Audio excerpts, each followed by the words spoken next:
manfaatnya insya-Allah. Dan pada sesi kuliah yang lalu kita dah khatam buku Amalul Muslim fil Yaum wal Lailah, amalan Muslim siang dan malam, ya, yang ditulis oleh Syekh Tariq bin Saleh yang telah diterjemahkan ke dalam bahasa Melayu oleh Dr. Syarif bin Jassah. After many years lah, setelah beberapa tahun lah, saya ingat 5-6 tahun saya kuliah di sini kot. Tapi tolak-tolak yang PKP tu hari on off kan. Kalau kira full adalah 4 tahun kot. Mungkin lah. Dan sebenarnya ada beberapa tempat yang lain yang lebih kurang sama dengan surau ni. Saya start dulu, lebih kurang sama lah dalam tahun yang sama juga, dah habis buku itu dalam sebulan 2 ni. Adalah 3-4 tempat kan, di Sungai Buloh, ya, di Rawang, ya. Di sini pun habis alhamdulillah. Walaupun saya tak adalah baca buku itu word by word, kalimah ya. Tapi saya lebih kepada membaca isi-isi penting. Ialah dalam banyak-banyak bab tu, kalau nak baca word by word, saya ingat bukan kata 5-6 tahun, 20 tahun pun tak habis lagi. Ya tak? Anak-anak kuliah sebulan sekali, ya, tu pun ada miss juga, ya tak? Cuti sekolah je miss, ya. Ni hari Senin ni saya balik kampung sampai 1. So yang mana ada kuliah tu dah tak ada. Tapi sini dah lepas lah. Ini pun pasal hari Senin isteri saya kerja. Kalau isteri saya tak kerja, saya dah balik dah hari ni, planning mana nak balik hari ni. Di Senin dia kena kerja pula, ya. Tapi after that dia cuti lah sampai Jumaat. Saya memang dah cuti, tentu ada 2 minggu cuti sekolah, ya tak? Saya cuti balik je kan. Dan pada malam ini sebenarnya saya akan baca buku yang ditulis oleh yang dikeluarkan oleh Politeknik, ya. Sebuah politeknik yang ditulis oleh 3 orang pengarang lah, ya. Dia ada buat pertandingan sebenarnya, pertandingan buku tercantik, ya, dari sudut presentation dia lah, ya. Dan dia menang lah, ya. Dan kalau kita lihat buku ni pun dia punya presentation dia cukup baik sekali. Dia menang tuan, buku ni saya tengok, cantik lah. Saya cari buku-buku Melayu yang ada di internet lah, yang bentuk PDF tu kan. Dan saya sekarang ni memang lebih kepada buku-buku yang ada PDF lah, senang tuan-tuan nak tengok dalam buku tuan-tuan dengan download saja, ya. Dan buku ni sebenarnya dia tak adalah tebal, lebih kurang 30 pages saja. Dan dia mempunyai isi-isi penting tentang hukum jenayah Islam, ya. Perkara basic dan fundamental berkait dengan ahkamullah fil jinayah, hukum hakam Allah dari sudut jinayat. Nak ajar fiqh ibadat, dah ada orang ajar katanya, dia je, ya. Nak ajar muamalat, kata dah ada ajar orang ajar juga. Ada fiqh muamalat sini? Tak ada. Fiqh jual beli apa semua ada? Lama tak ada. Ya. Dan saya tanya hari tu, Munakahat pun kata ada dah mengajar. Saya duduk pening nak ajar apa lah, ya. Ya. Saya ajar jenayah lah, jenayah. Boleh? Boleh aja. Nama je jenayah, tapi biasa saya akan kongsi perkara yang lebih luas daripada itu. Tapi dia punya rujukan kita buku ni lah, ya. Dan insyaAllah saya akan bagi pada pengurusi boleh share lah pada tuan-tuan. Dan buku ni sebenarnya dia tidak boleh dicetak semula, ya. Dia ada copyright. Tapi saya cetak pasal nak buat rujukan. Tuan-tuan tak perlu cetak lah, tapi untuk download, simpan dalam PDF, it is okay, ya. Tak ada masalah sama sekali, kerana di internet memang ada lah buku ni, untuk bahan bacaan ada seumpama. Jadi amat benda yang baik sekali, ya. Baik, jadi dia cuma ada asas-asas saja. Dan saya akui tuan-tuan, banyak di Masjid Surau memang tak ada lagi, ataupun jaranglah ada pengajian fiqhul jinayah al-islamiyah, ya. The Islamic Law of Crime, ataupun The Islamic Jurisprudence of Crime, hukum hakam tentang jenayah Islam. Saya duk tanya-tanya, banyak yang tak ada lah. Jadi saya kalau ada kelapangan di tempat yang saya mengajar, boleh ada buku dah habis atau buku tu dah belajar macam sini kan, dah tempat yang lain, mungkin ada yang baru nak suruh saya mengajar, saya nak prefer ilmu fiqh tu lah, ya. Ilmu tentang jenayah Islam, ya. Dan dia dalam ruang lingkup fiqh juga. Kerana fiqh ni tuan-tuan, dia ada banyak bidang. Ada 5 bidang sekurang-kurangnya. Pertama ialah fiqh ibadat. Sembahyang, puasa, zakat, haji dimulai dengan taharah. Itu fiqh ibadat, very well known, semua orang tahu. Kadang-kadang satu surau masjid sampai ada 2-3 kuliah fiqh ibadat. Ustaz ni baca buku sekian, ustaz ni pula baca buku sekian. Ada ustaz baca buku fiqh manhaji, bagus. Buku tu buku hari ni tuan-tuan, bukan hanya di pasaran Malaysia, dunia pakai. Merujuk kepada fiqh mazhab Syafi'i yang latest, yang kontemporer, yang telah disaring. Yang baiklah untuk kita belajar, untuk kita tahu hukum hakam fiqh mazhab Syafi'i. Sementara kita Nusantara ni memang mazhab Syafi'i lah, walaupun tak semua, tapi kita boleh kata lah sebahagian besar fiqh Syafi'i lah kan, walaupun tak lah semua,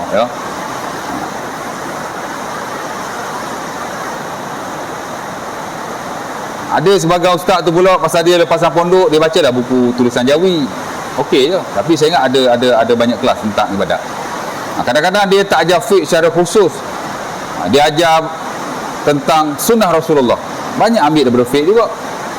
Hatta ilmu yang saya ajar sebelum ni, amalan Muslim sehari semalam tu, banyak saya ambil daripada buku-buku fiqh yang ada, especially fiqh ibadat. Pasal amalan Muslim sehari semalam yang ditulis oleh Syekh Tariq bin Saleh itu merujuk kepada fiqh ibadat. Belajar sunnah je mesti rujuk fiqh ibadat. Dan sebahagian kecil lah daripada fiqh muamalat. Kerana dalam buku tu, kalau tuan-tuan masih ingat, kita ada berkongsi juga tentang amalan Muslim di luar rumah tak kala dia bekerja. Tak boleh rasuah, tak boleh menipu, dan macam-macam lagi. Jadi fiqh ibadat memang ada lah. Itu hanya satu bidang saja. Di samping bidang-bidang yang lain. Jangan ingat bila sebut fiqh atau fiqh ni ibadat saja. Tak. Ulama kita bila karang buku fiqh ni sampai 5 jilid, 6 jilid, ibadat mungkin 1 atau 2 jilid daripadanya. 3-4 jilid lagi tu 3-4 jilid lagi tu merujuk kepada fiqh-fiqh yang lain. Satu fiqh ibadat lah. Yang kedua fiqh muamalat. Kalau ibadat kita dengan Tuhan, our relationship to our God. Sebab tu dia bincang pasal semayang, taharah dulu lah wudu. Wudu tak ada kena-mena dengan siapa-siapa. Betul-betul kita dengan Allah. Belajar mandi wajib tak ada kena-mena dengan siapa-siapa. Kita dengan Allah. Sebab tu tak payah suruh orang cek wudu kita. Kita cek sendiri. Betul tak betul cara aku wudu. Kalau betul, Allah Ta'ala terima. Kalau tak betul, Allah Ta'ala tak terima. We are responsible to our own self. Dari sudut benda-benda seumpama itu. Pasal dia ibadat. Ibadat bukan orang boleh cek kita punya. Kita cek diri kita sendirilah. Ya tak? Pasal ni kita dengan Tuhan. Tak ada siapa boleh interfere. Orang boleh lah ajar, bagi panduan. Ya tak? Betulkan apa yang patut, tegur apa yang salah. At the end of the day, tuan-tuan sendiri yang bertanggungjawab ke atas diri tuan-tuan. Kerana ini urusan tuan-tuan dengan Allah Subhanahu Wa Taala. Bukan tuan-tuan saja, saya sendiri pun. Setiap mukallaf lah. Lebat hujan lah. Allahumma sayyiban nafi'ah, Allahumma sayyiban nafi'ah, Allahumma sayyiban nafi'ah. Bila hujan tuan-tuan baca apa? Ada doa atau zikir ketika hujan. Apa doanya? Apa zikirnya? Ada baca tak? Tak ada? Banyak kali dah saya bagi tahu ni. Salah satu bacaan bila hujan, Allahumma sayyiban nafi'ah. 3 words. Tak banyak pun. Allahumma sayyiban nafi'ah. Wahai Tuhan, semoga hujan yang turun ini memberi manfaat kepada kita. Allahumma, wahai Tuhan, sayyiban, ni hak turun ni, lebat ni, nafi'an, manfaat. Itu kalau translate word by word lah. Tapi translate bagi comel sikit, wahai Tuhan, jadikanlah hujan yang kau turun ini bermanfaat bagi kami. Kerana Aisyah radhiyallahu taala anha Dalam hadis Abi Daud dan selainnya menyatakan bahawa Nabi bila hujan Nabi baca begitu. Kerana Nabi idza nazala al-mataru qala Allahumma sayyiban nafi'an. Nabi SAW bila turun hujan maka baginda berkata Allahumma sayyiban nafi'an. Jadi bila hujan saja tuan-tuan kata begitu. Berapa kali nak baca ustaz? Sekali cukup dah. Tapi kalau banyak kali pun tidak salah. Pasal doa kan, beda pun. Jangan tak baca sudah. Allahumma sayyiban nafi'an. Baik. Jadi ibadat ya. Taharah, kemudian semayang, kita dengan Tuhan. Ya. Tak perlu sibuk-sibuk dengan semayang orang lain. Bolehlah nak ajak, nak bagi panduan, nak tegur. Tapi at the end of the day, semayang kita hanya dinilai oleh Allah Subhanahu Wa Taala. Ya. Pasal itu kita dengan Tuhan. Dan begitulah ibadah-ibadah yang lain. Puasa, haji, ya. Baca Quran, zikir. Walaupun baca Quran dan zikir dia tak bincang dalam ilmu fiqh. Dia lain, dia ada ilmu yang khas lah. Kalau zikir, ilmu zikir dan doa lah, ya. Kalau baca Quran, ilmu baca Quran lah, ya. Adalah ulama-ulama yang mengarangnya. Tapi kalau fiqh ni dia lebih kepada taharah, semayang, zakat, haji, ya. Ibadah khususiah yang kita lakukan. Okey, itu number one. Number two, dia ada, ataupun bidang yang kedua, dia ada fiqh muamalat yang bersabit hubungan kita dengan orang lain dari sudut harta. Kita dengan orang lain dari sudut harta, ya.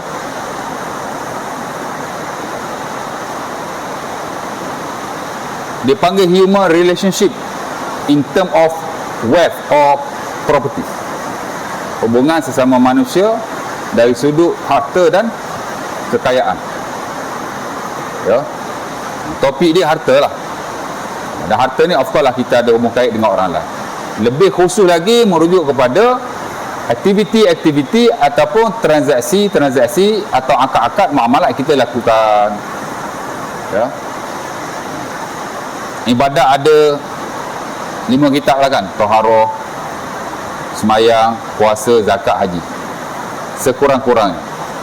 Ada ulama dia pecah-pecahkan, ya. Jenazah umpamanya dia asingkan daripada semayang. Ada sebagai ulama dia sekalikan, ya. Jenazah ni dalam kitabus solah, mana dalam bab semayang. Ada sebagian dia asingkan. Kitabus solah, kitabul janaiz, ya. The book of prayer and the book of janaiz dia asingkan. Tapi sebagian dia sekalikan. Dan saya ingat itulah majoriti para ulama kita dia sekalikan. Di mana jenazah ni dia selepas, bukan, di mana jenazah ni dia dalam bab semayang, tapi ujung lah. Sama juga sebagai ulama mengasingkan antara puasa dan iktikaf. Sebahagian, tapi tidak semua. Tapi apa yang saya lihat, majoriti ulama dia sekalikan. Iktikaf tu dia tidak berasingan, tapi dia sekali dengan puasa. Kebiasaannya dalam kitab puasa, the chapter of fasting, dia mesti ada iktikaf di ujung.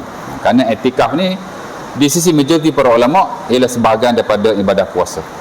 Of course lah kita iktikaf pada bulan Ramadan. Walaupun iktikaf ni dia applicable the whole year. Boleh saja kita iktikaf pada masa-masa yang lain. Ya, ni tuan-tuan duduk saja-saja ni boleh ni iktikaf. Aku iktikaf kerana Allah Taala, dalam hati lah niat nak iktikaf ni. Ya. Sebagai ulama boleh kata, sebagai ulama memfatwakan begitu, ya.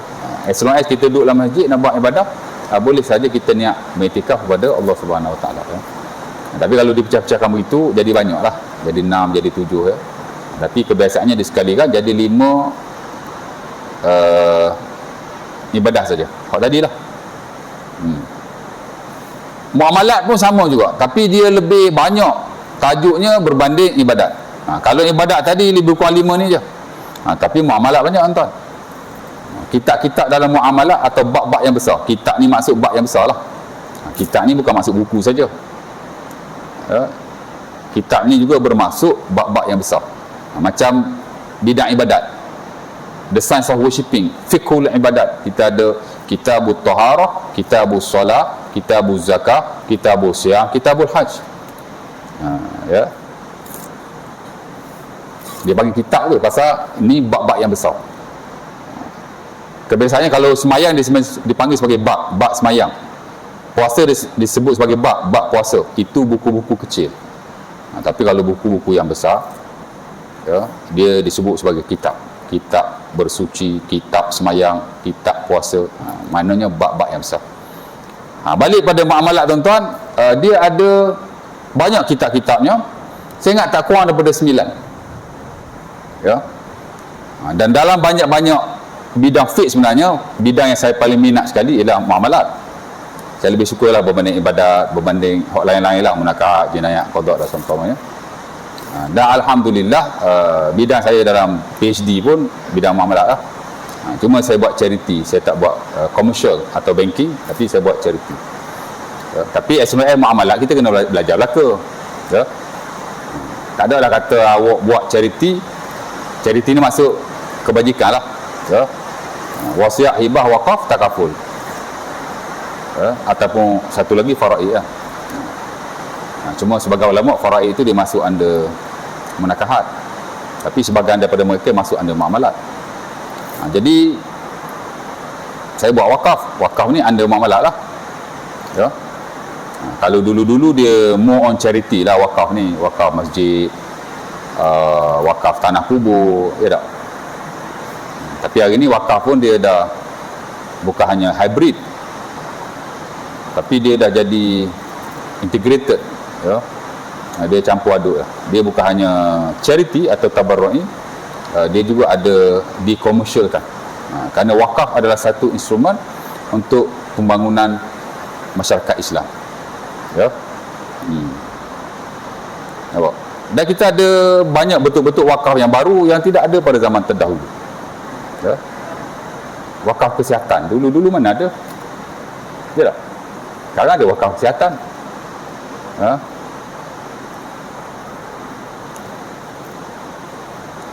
Antara yang buat wakaf kesihatan ialah KPJ lah, under Johor Corporation lah dia. Dia pun aktif buat wakaf kesihatan. Dan antara wakaf yang semakin dikembangkan daripada masa ke semasa, dia panggil wakaf kesihatan. Ya. Wakaf pendidikan, dulu mana ada wakaf pendidikan? Sekarang ada wakaf pendidikan. Ya. Wakaf kemudahan asas, dipanggil wakaf irshad. Buat hospital, bukan kerajaan yang boleh buat. Ya. Depa pun boleh buka dana untuk kolek wakaf, dijadikan hospital. Itu dipanggil wakaf kemudahan asas. Ada sekarang ni tengah diusahakan. Ya. Tak tahu pun Ustaz? Tak tahu pasal awak tak ada pendedahan. Saya belajar bab tu. Saya pun buat PhD bab tu. Ya.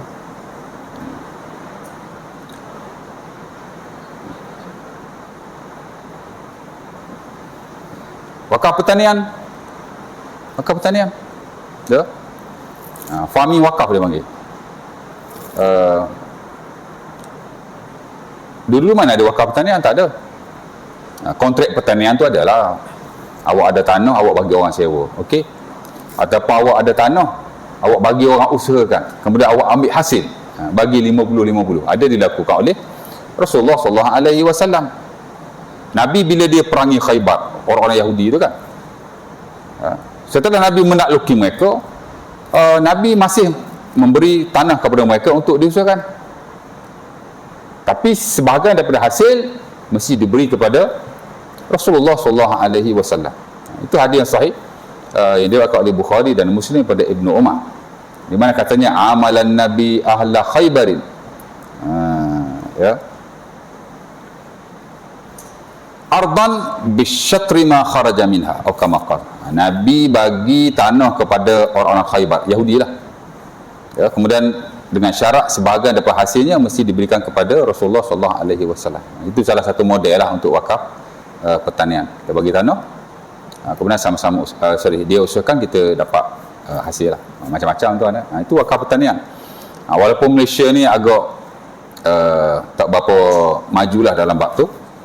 So far kita hanya ada beberapa saja projek wakaf pertanian di Malaysia hok buat. Hak paling besar di Putrajaya lah, dia buat 10 ekar tanaman kontan. Kemudian ada lagi di beberapa negeri yang lain. Di Johor kita buat projek wakaf kelapa sawit. Kerajaan Johor bagi tanah, kemudian diusulkan oleh Jabatan Agama Negeri untuk dimasukkan dalam slot wakaf. Dia ada banyak model tuan. Ada 4-5 model lah, bergantung kepada kontrak pertanian yang dilakukan. Hak mana ada dalam muamalat lah, ada banyak model. Ya. Ada wakaf perumahan. Dulu mana ada wakaf perumahan? Hari ni ada. Ya. Selangor pun buat di Meru. Lebih awal beberapa tahun yang lalu Penang buat. Dia panggil wakaf Siti Aisyah. Saya 2 hari pergi hadir untuk melihatlah perbincangan pakar-pakar wakaf tentang wakaf Siti Aisyah fasa 2. Ya. Menarik juga tuan. Ya. Bincang tentang perundangan Islam, hukum hakamnya macam mana. Bukan senang nak buat tuan. Ya.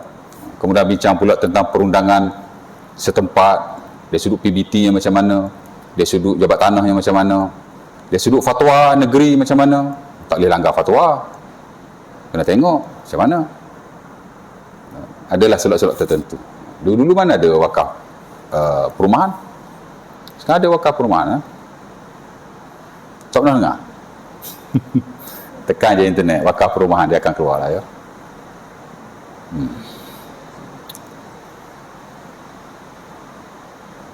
Banyaklah tuan. Nak cerita begitu ya. Kalau dulu wakaf ni hanya ta'abudi, ya, tabarru'i, dia satu bentuk ibadah kepada Allah dan dia tabarru', betul-betul charity punya. Ya, tapi hari ni dia telah dikomersialkan. Boleh jadi satu instrumen untuk membantu umat Islam dari sudut kehartaan.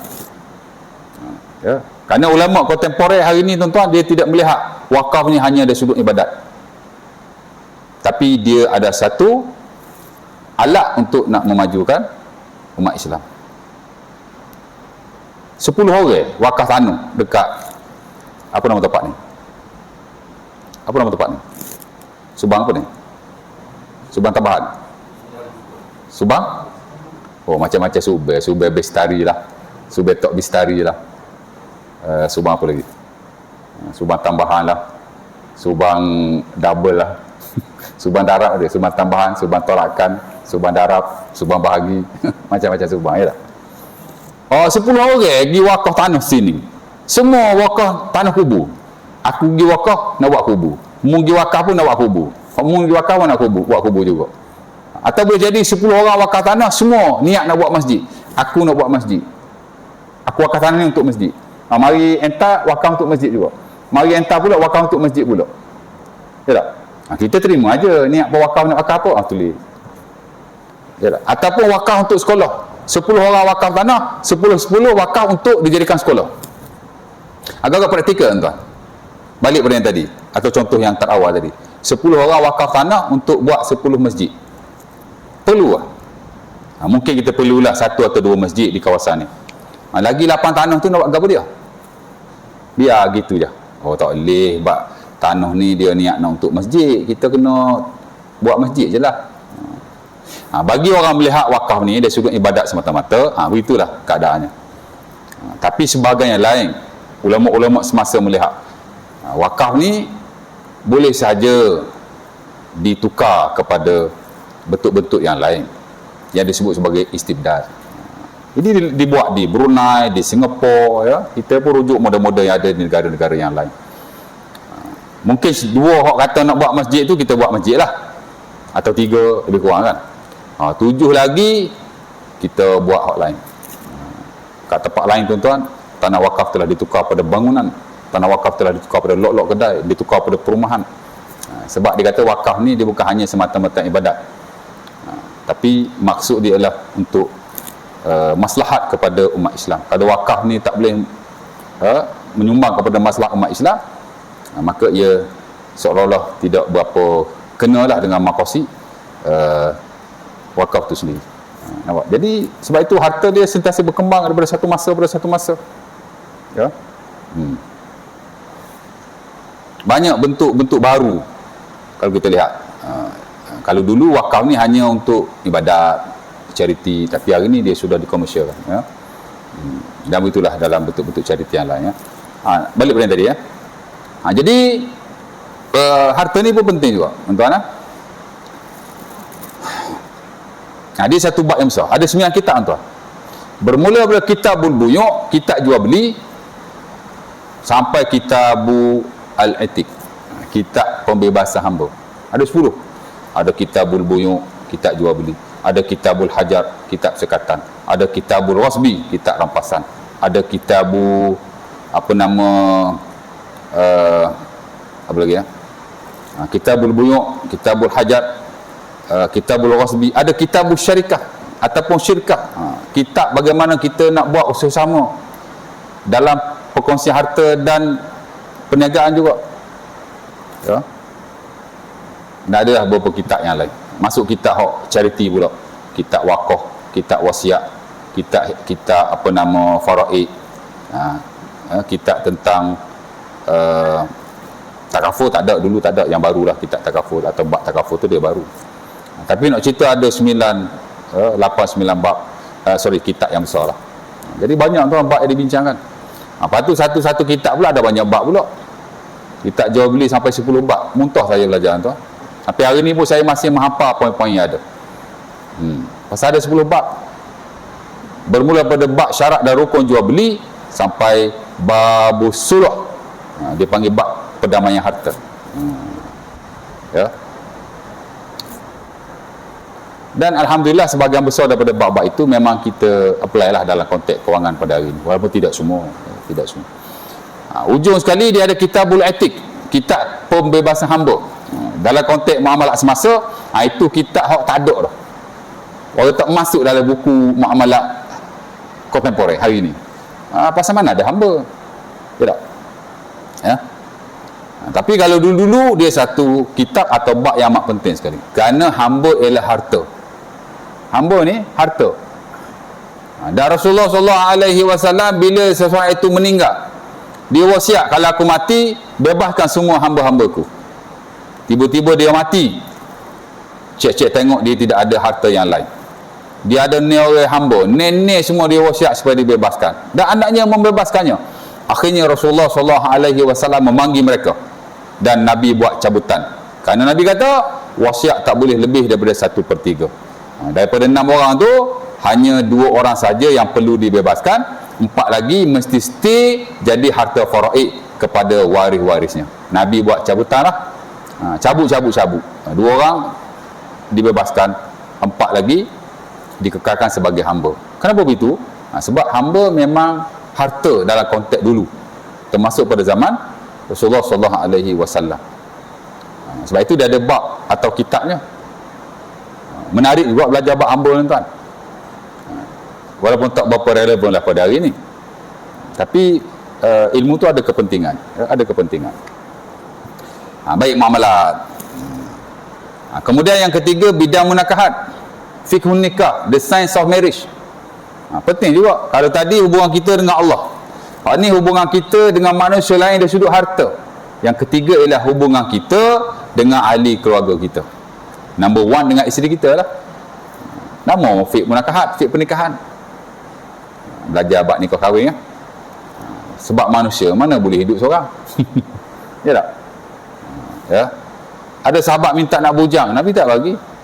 An-nikahu sunnati, wa ma raghiba an sunnati falaysa minni. Kata Nabi, nikah adalah sunnahku. Siapa-siapa yang tak suka sunnahku, maka dia bukan di kalangan aku. Ya. Arba'un min sunanil mursalin. Ada 4 sunnah para anbiya terdahulu. Salah satu Nabi kata an-nikah, berkahwin. Ya. Jadi Abi Ayyub Al-Ansari yang diriwayatkan dalam Musnad Ahmad. Ya. Kalau tadi Sunan Turmuzi, siapa riwayat saya pun tak ingat, Abu Hurairah kot. Jadi pasal nikah ni memang penting, tuan, ya. Sebaik-baiknya nikah ramai lah, boleh kata begitu. Asal-asal kahwin ni seorang ke 4? Ada sebagian kata asal-asal kahwin seorang, tapi ada sebagian ulama dia kata asal-asal kahwin 4. Tak kisahlah kan janji kahwin. Terpulang lah awak nak kahwin satu ke dua kan. Benda harus kan. Yang tak boleh, kita kata tak boleh kahwin 4.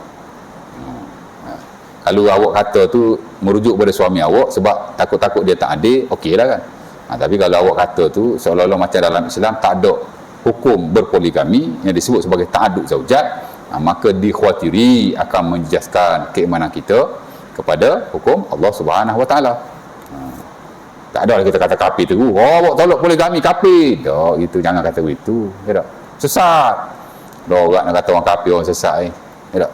Kita kata takut-takut terjejahlah kepercayaan dan pegangan kita atau keimanan kita kepada hukum hakam Allah Subhanahu Wa Taala dari sudut pernikahan, kerana Islam membenarkannya.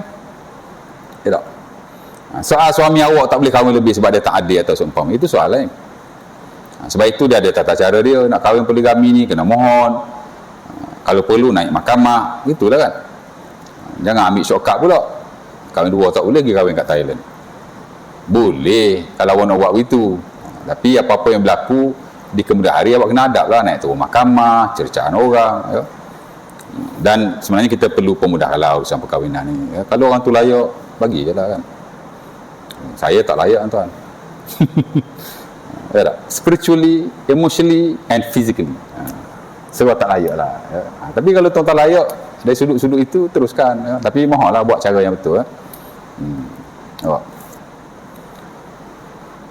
Jadi murakabah penting juga kan tuan ya. Dan dia satu ilmu yang mesti dipelajari oleh setiap orang, kerana dia nak kahwin. Nabi pun suruh kahwin. Ya tak? Ya.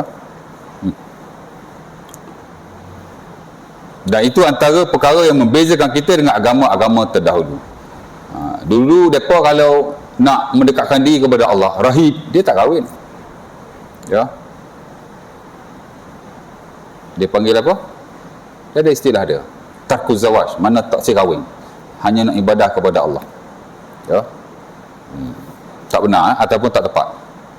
Malah dalam buku-buku fiqh, khusus dalam fiqh mazhab Syafi'i telah dinyatakan. Ya. Al-insyighalu binawafilil ibadah, an-nikahu afdal wa khairun minal ishtighal binawafil al-ibadah. Itu standard mazhab Syafi'i lah, disebut oleh Az-Zuhaili. Kita kahwin lebih afdal daripada kita menyibukkan diri dengan ibadah-ibadah sunnah. Maksud kalau awak tak kahwin dengan alasan awak nak buat ibadah, itu tak tepat. Kahwin itu lebih afdal. Ya. Kerana kita nak bina masyarakat, dapat anak-anak yang soleh dan seumpamanya. Dan itu salah satu bentuk kekuatan lah kepada umat Islam ya. Saya dulu ada kawan ramailah daripada negara-negara luar. Sebab saya UAE tuan-tuan, tak kurang daripada 100 negara student from overseas lah, foreigners kan. Salah satu dia popular lah, terutama yang daripada negara-negara miskin Afrika ya, macam Djibouti, Eritrea ya. Ada seorang nama sahabat saya, tu nama dia Abdullah. Dia kata, saya pelik dengan Malaysia ni, kata negara kaya tapi isteri sore, dia kata. Ya. Negara saya miskin tapi ramai isteri. Bapak saya ada 4 isteri, adik-beradik saya ada 20 orang lebih, dia kata. Tapi budaya di sana kot, mudah nak kahwin ke macam mana tak tahu lah ya. Tapi kena kahwin lah, dah kena belajar apa akan kahwin ya. Dan Alhamdulillah tuan-tuan, sejak tahun 2006 kita mewajibkan orang yang nak kahwin kena ambil kursus kahwin. Oh pandai nak wajib benda Islam tak wajib. Memanglah kalau ikutkan nak kahwin tak ada syarat ambil kursus perkahwinan.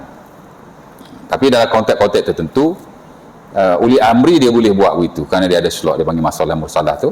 Dia boleh saja mewajibkan benda yang asalnya harus di atas kemaslahatan tertentu.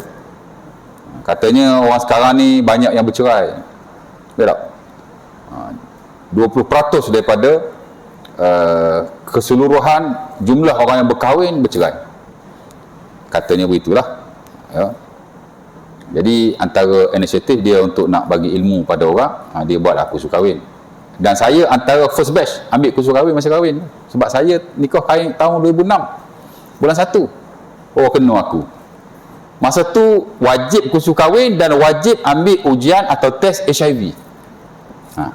Saya antara first batch tahun 2006. Di Selangor lah, saya tak pastilah negeri-negeri lain lah. Sebab saya kahwin dengan orang Selangor kan. Kelantan pun wajib juga. Saya buat kat Kelantan, ambil darah HIV saya buat kat Kelantan. Tapi kursus kahwin saya buat di Selangor. 2 hari tuan khusus. Ya, malam kerja. Pagi tu masuk khusus. Saya tidur je dalam khusus tu. Tak tahu benda khusus ni. Ya tak? Sampai saya ingat lagi ustaz tu, dia kata apa? Tak apalah, you all nak tidur-tidurlah sebab saya faham ada yang kerja malam. Janji jangan keluar daripada bilik ni. Oh, saya dari bagi green light macam tu, saya tidur daripada awal khusus sampai akhir khusus. Saya pun tak tahu apa dia bincangkan. Ya. Nampak? Okey, fiqh menakahat insya-Allah belum lagi kan. Dia satu bidang yang besar dan mesti dipelajari. Walaupun tidak semua fardu ain. Dalam fiqh ibadat bukan semua fardu ain. Sama juga dalam fiqh muamalat tadi. Bukan semua fardu ain. Fiqh munakahat pun bukan semua fardu ain, tapi ada yang fardu ain. Ya. Nampak?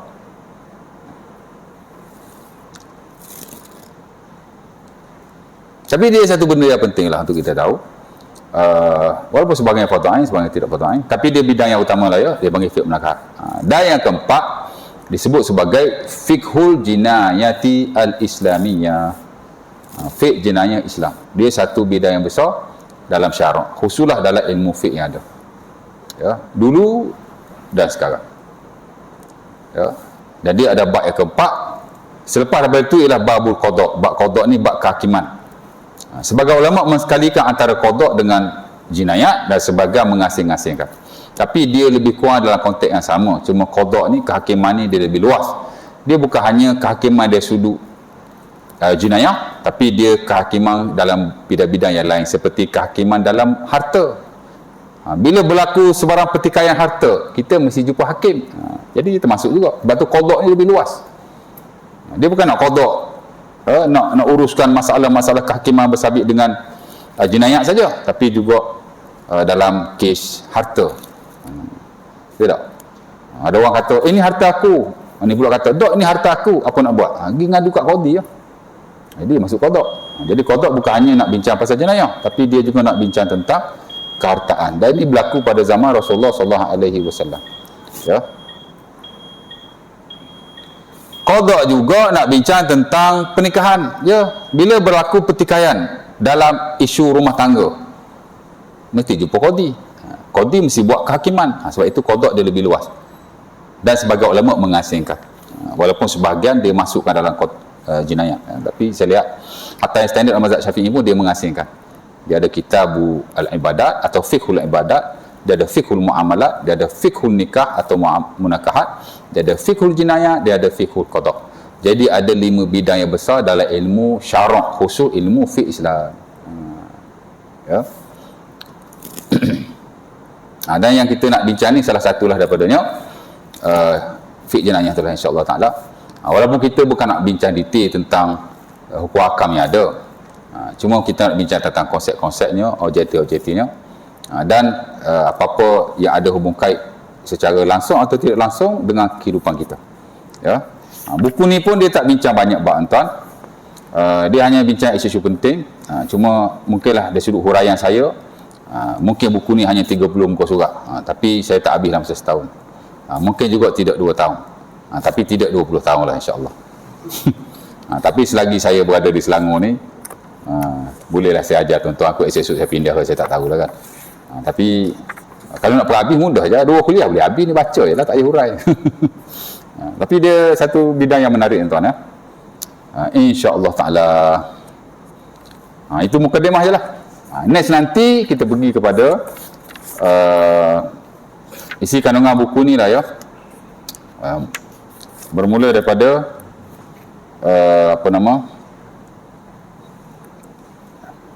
sinopsis dan perkata atau pendahuluan. Kebiasaannya bila kita baca buku orang, kita akan bacalah dia punya preface ataupun mukaddimah lah. Biasa sinopsis atau perkata ni dia dibaca lah ya. Kita bacalah sikit sebagai appreciation ataupun penghargaan lah kepada pengarang buku ini, insya-Allah taala. Ada nak tanya apa-apa tak? Ada soalan? Tak ada? Tak ada? Tak ada soalan? Tak ada, azan kita semayang. Ya tak? Boleh azan dulu, saya baru masuk azan. Azan dulu. Sambil anak balik.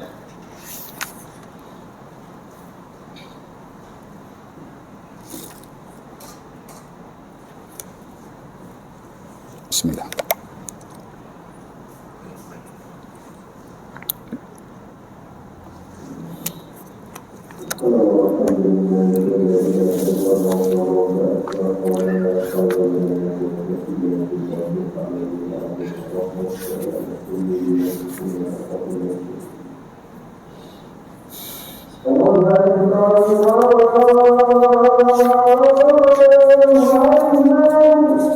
Allah Akbar, Allah Akbar.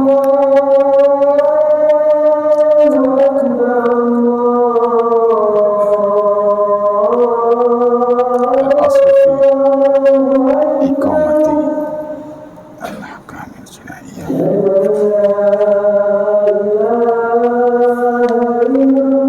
Tahqiqul adl wal ihsan.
La ilaha illallah. Allahumma rabb hadhihi as-salati wa qamati Muhammadin rasulullah.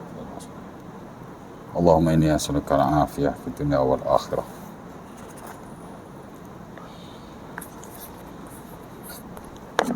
Ada soalan? Ada tanya apa-apa tak? Tak ada?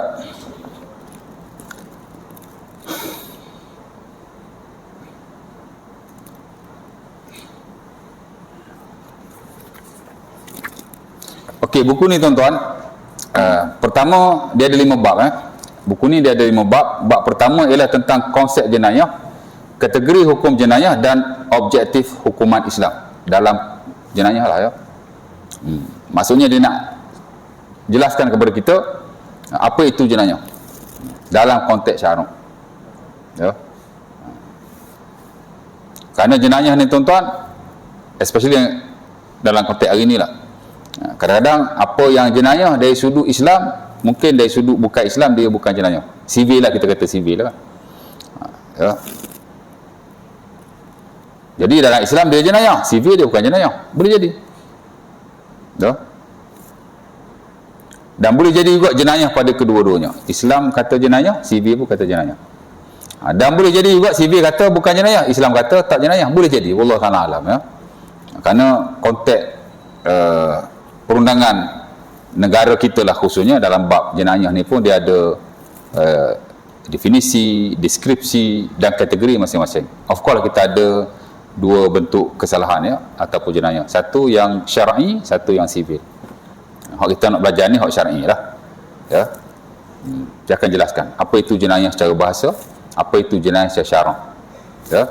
Dan apa hukum untuk menetapkan atau mendirikan hukum hakam jenayah berasas pada pendapat para ulama kita menerusi dari Al-Quran dan hadis Nabi sallallahu alaihi wasallam ya. Kemudian kategori hukum jenayah ada berapa kategori ya? Ada 3 lah kebiasaannya. Pertama, kisos ya. Kisos ni maksudnya kita ambil tindakan atau balas balik kepada kelakuan yang telah dia lakukan. Ia merujuk kepada bunuh umpamanya, kes bunuh kan, kisos. Orang yang membunuh dengan sengaja, cukup syarat-syaratnya dia boleh dibunuh balik, itu under kisos. Dan kalau tidak bunuh sekalipun, apa-apa kesalahan yang melibatkan kecederaan ke atas orang lain, itu juga dalam selok kisos. Kadang dia tak bunuh, dia tumbuk kawan tu, patah gigi dia, ya tak? Macam mana nak buat? Tumbuk dia balik lah. Bukan kita tumbuk lah, jangan ambil tindakan sendiri pula. Buat report, perbicaraan, okey, sabit dia dah pukul kawan ni. Maka hakim kata, pukul dia balik. Ya. Dia ada 3. Ya, boleh balas balik, boleh ambil pampasan, dan boleh juga dimaafkan. Kalau awak nak maafkan, itu lebih baik. Allah Ta'ala kata, wa ta'fu huwa aqrabu littaqwa. Kalau awak maafkan, itu lebih dekat pada takwa. Tak apalah dia pukul saya, mudah-mudahan dia bertaubat, saya maafkan dia. Dapat pahala besar tuan. Tapi berapa ramai orang nak buat begitu? Kalau kita maafkan dia, esok dia tumbuk orang lain lagi. Kalau kita maafkan dia, esok dia buat kat orang lain lagi. Sebab itu, sebagai para ulama kata, maaf-maaf juga nak tengok dia tu jenis macam mana. Kalau jenis kaki memang belasah orang, jangan maaf. Kalau kita maafkan, dia buat kat orang lain pula. Ambil tindakan ke atasnya. Kadang-kadang orang ni nak ajar begitu. Ya tak? Tengoklah nak maaf tu macam mana. Ya. Imam kata apa? Imam kan? Ambil pampasan. Saya tak say belasah dia balik. Saya nak duit. Ataupun pampasan lah yang ada dalam syarak. Patah gigi. Berapa pampasan? Saya tak say tumbuk Haji balik. Haji tumbuk saya. Ini contoh Haji. Haji tak jahat begitu. Patah gigi saya. Dah sakit lah. Ada patah gigi. Ingat tak sakit ke? Saya tak say tumbuk Haji balik. Tak mau. Ya tak? Saya nak pampasan. Dia panggil diat. Agak-agak berapa pampasan untuk sebatang gigi yang patah atau hancur? Atau rosak? Banyak 3,000. Gigi patah kalau buat kat klinik baru RM200. Apa zolim sangat ni? As-sinnu bis-sinni khamsun minal ibil. Saya dah ajar dah hari ni, saya sentuh dah bab ni. Nabi sebutlah hadis Muslim daripada Ibn Abbas, gigi dengan gigi. Mana awak patah gigi saya, awak bantai gigi saya bantai balik gigi awak. Tapi kalau saya tak say gigi itulah, nak buat gapo? Saya nak ambil pampasan. Berapa? Khamsun minal ibil. 5 numbers of camel. 5 ekor unta. 1 ekor unta berapa? How much? 1 ekor unta tuan-tuan, kalau unta besar belah ribu duit kita. Tak apalah kan, kita ambil 10,000 lah. 10 kali 5 berapa? 50,000. Allah. Haji kata 3,000 dengan 50,000 jauh je. Nampak Haji kena belajar ni ilmu ni. Pasal apa banyak begitu? Ya. Ini tujuan Allah Ta'ala wahyukan, turunkan daripada langit ni, Quran turun ni nak bagi kita supaya manusia terpelihara aman, damai dan keadilan dapat ditegakkan. Dan itu asas kepada hukum akad Islam, keamanan dan keadilan. Adil apa Ustaz? Batai gigi dengan 50,000. Tak adil. Awak kata tak adil, Islam kata adil. Mana boleh kata hukum Allah tidak adil? Ya tak? Ada orang kata kat Nabi, awak tak adil wahai Rasulullah, sahabat nak bunuh, bagi aku bunuh dia Rasulullah, bantai dia sekali, ta'adribu unuqahu. Suka-suka cakap Nabi tak adil. Tu baru kata Nabi tak adil. Kalau kata Allah tak adil, muju bukan zaman Umar Al-Khattab. Tidak kena pancung kita. Ya? Tapi Nabi tak bagi. Nabi kata la'allahu yusalli. Jangan, takut-takut dia solat. Ya dah. Ya. Okey. Haji tumbuk saya, gigi ya patah sebatas. Agak-agak kalau saya repeat balik, saya buat apa kat haji? Saya tumbuk je haji. Tak, saya bunuh haji tau. Tapi oleh yang demikian, dengan sebab satu pergaduhan yang patah gigi atau hancur atau rosak gigi itu, dia boleh membawa kepada jenayah yang lebih besar hingga pembunuhan. Islam nak stop hak tu. Sebab tu dia buat hukum agak berat. Cuba bayang kalau hukum tu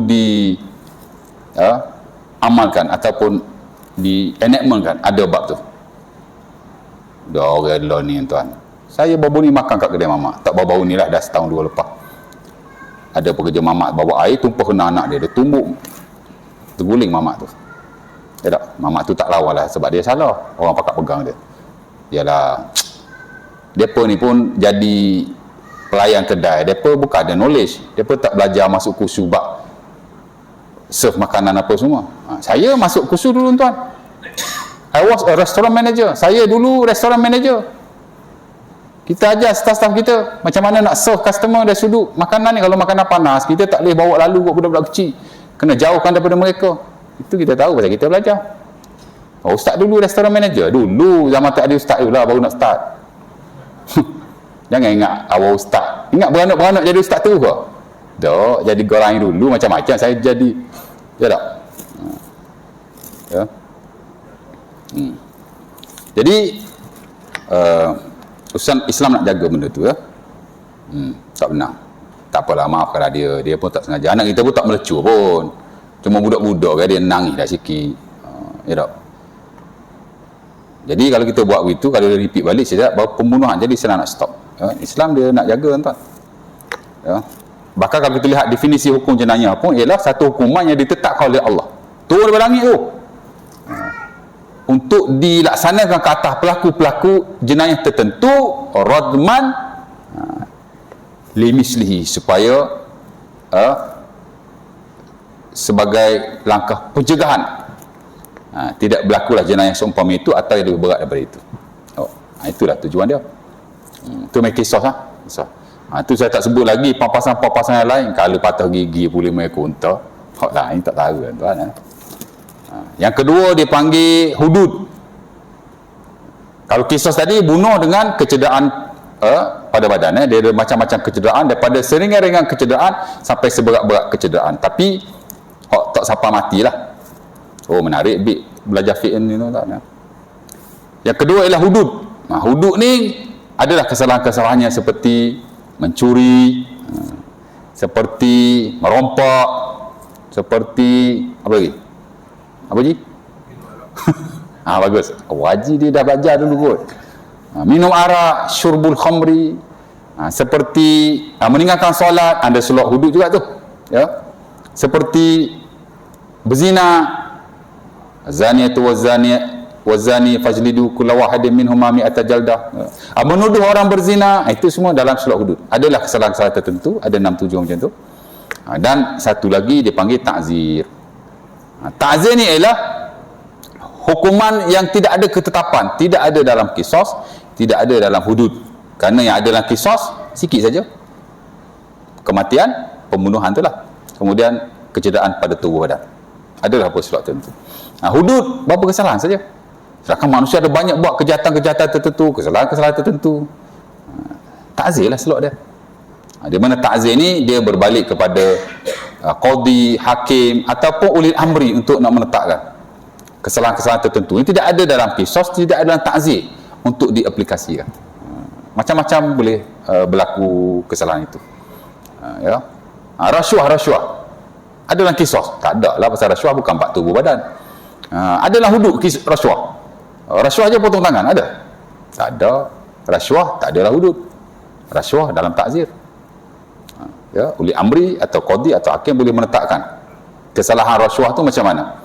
Jadi orang hak rasuah 10,000, kesalahan dia begini, penjara kau sebulan, contoh. Tak ada kena mengenai siapa pun. Kalau rasuah banyak sikit, penjara 2 bulan. Kalau rasuah begini, dia tengok degree dia tu macam mana, terpulang kepada ulil amri. Tapi hukum tu tak ada ketetapan dari sudut syarak lah ya. Fitnah. Tahu fitnah? Fitnah ni kita buat tuduhan jahatlah kepada seseorang, sedangkan tak tahu pun dia buat ke tidak. Ya. Ayatzifar ar-rajula syai'an aw bi syai'in aw bi zambin wa huwa min ubari. Kata Al-Qurtubi rahimahullah dalam tafsirnya, buhtan, fitnah orang ni lah. Ada suatu kesalahan di mana orang tu tuduh orang ni dengan satu kesalahan, jenayah, perbuatan yang tidak baik, ataupun satu dosa, sedangkan kita tak tahu dia buat ke tidak. Jadi kena buat main bukti lah. Itu sebut sebagai buhtan. Orang Arab kata memfitnah. Arab tak panggil fitnah, tuan. Fitnah ni lain maksud dia. Fitnah makna syirik, fitnah makna dugaan. Tapi kalau fitnah dalam konteks bahasa Melayu ni, Arab panggil buhtan. Ya tak? Dia kata member tu tak semayang. Awak jangan dekat dengan dia tu. Kaki tak semayang tu. Dia pergi report qadi. Kalau ada slot tu lah, saya tak tahulah ada ke tidak. Pergi jumpa qadi, buat report. Fulan bin si fulan tuduh saya tak semayang di hadapan orang. Qadi pun panggil, bicara-bicara, salah. Gapo nak kena hukuman pada dia ni. Itu masuk slot takzir. Ya tak? Member tuduh kita bawa ajaran sesat. Kita pun report qadi lalu. Qadi cek-cek mari perbicaraan hakim ada sumpah, tidak ada bukti. Kena takzir. Ya tak? Penting tu. Ini kesalahan-kesalahan yang biasa berlaku di kalangan masyarakat kita. Ya. Tuduh orang, fitnah orang. Nampak? Jadi jangan semena-menanya. Perbuatan itu satu dosa. Dan dalam jenayah pun ada slot dia. Takzir jika terbukti kesalahan itu dilakukan. Ya, jadi jangan semena-mena kita buat hal seumpama itu. Itu yang kita takzir. Jadi dalam jenayah ni ada 3 tu lah. Qisas, hudud dan takzir. 3 bab yang bersalah dalam bab tu. Yang akan kita pergilah satu persatu. Jadi bab pertama tadi, bab kedua dia bincang lebih lanjut lagi lah untuk kesalahan hudud. Kemudian bab ketiga qisas. Saya tak tahulah buku ni kenapa dia dahulukan hudud. Kerana sebahagian besar buku-buku fiqh yang saya lihat, hampir keseluruhannya lah, saya tak jumpa lagi yang mendahulukan hudud. Mungkin ada sebab saya tak baca semua buku. Saya lihat mereka semua mendahulukan qisas berbanding hudud. Tapi buku ni dia dulukan hudud. Sebenarnya tak ada apa pun, itu susunan saja ya. Kemudian akhir sekali dia masuk takzir. Kemudian last sekali bab yang kelima ialah soal jawab tentang hukum hakam jenayah Islam yang ada dalam buku ni. Tapi kalau tentu ada persoalan-persoalan yang lain. Cuma jangan tanya saya tentang undang-undang lah. Saya ni bukan jurusan undang-undang ya. Sama juga saja muamalat di banyak tempat. Ada orang tanya saya pasal ekonomi, tanya pasal kewangan yang berat-berat. Saya tak belajar ekonomi, saya bukan jurusan kewangan. Saya muamalat saja. Muamalat hanya satu part daripada kewangan. Nak tanya prinsip-prinsip muamalat, akak-akak yang ada, aktiviti kita lakukan patuh syar'ah ke tak patuh syar'ah, saya boleh jawab lah. Kalau nak tanya benda-benda pelik-pelik bab kewangan dan ekonomi, saya tak erti, saya bukan bab tu. Itu kena tanya orang takhusus dalam ekonomi. Sebab dia mesti jabatan muamalat lain, jabatan ekonomi lain ya. Dia ilmu yang berbeza walaupun masing-masing ada hubung kait lah antara satu dengan yang lain ya. InsyaAllah ta'ala tak ada soalan kot. Kalau tak ada, setakat itu dululah. Next nanti kita masuk buku ni insyaAllah ta'ala. Dan saya akan bagilah pada pengurusi, dia akan share lah pada grup tuan-tuan, kalau tuan-tuan nak tengok sepintah lalu ya. Aku Al-Qazal Sazimali. Waalaikumsalam warahmatullahi wabarakatuh. Kita tutup majlis kita dengan tasbih kafarah dan surah Al-Asr. Alhamdulillah.